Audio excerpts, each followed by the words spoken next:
You're watching Mirror 7 News. Stay informed, stay ahead for more news.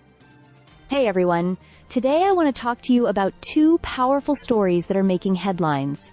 One from inside a royal palace, and another from the heart of everyday Australian families. These stories may seem unrelated at first, but both shine a light on systems of power that are supposed to protect people, and how sometimes they fall short. Let's start in Belgium.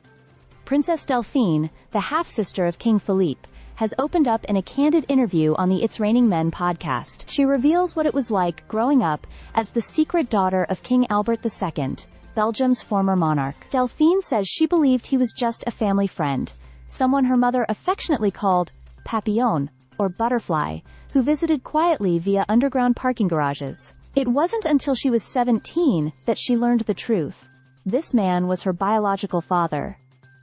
But the truth didn't bring support or recognition. In fact, when her existence was hinted at in a 1999 book about Queen Paola, the palace denied everything. Delphine says King Albert left her like a piece of meat to the dogs, refusing to protect her from the media frenzy. It wasn't until 2018, almost 2 decades later, that she was able to take legal action, and in 2020, DNA confirmed she was indeed the king's daughter. And finally, she and her children were granted royal titles. It's a deeply personal story, but it raises questions about legacy, secrecy, and how people in power sometimes shield their own reputations instead of the people they should care for. Now back here in Australia, another system designed to protect is coming under scrutiny: the use of family violence intervention orders against children. A new report from Victoria Legal Aid found that more young people are being caught up in these orders, which were originally designed for adults,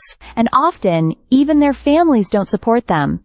In fact, 39% of families in the reviewed cases didn't agree with the orders placed on their children. One family, who moved to regional Victoria, called the police in a moment of crisis with their teenager.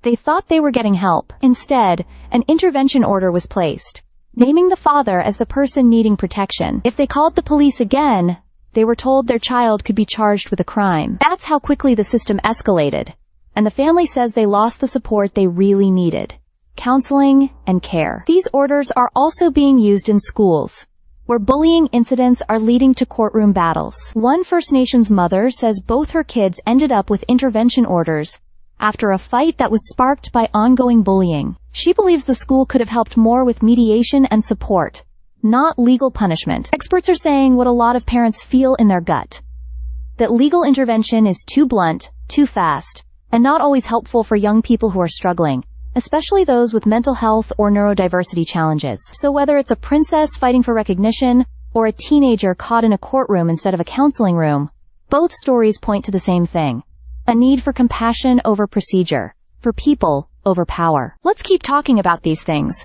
not just in the news, but around our tables, in our classrooms, and in our policies, because behind every headline is a real person, and they deserve more than just a system. They deserve understanding. Stay subscribed for more videos.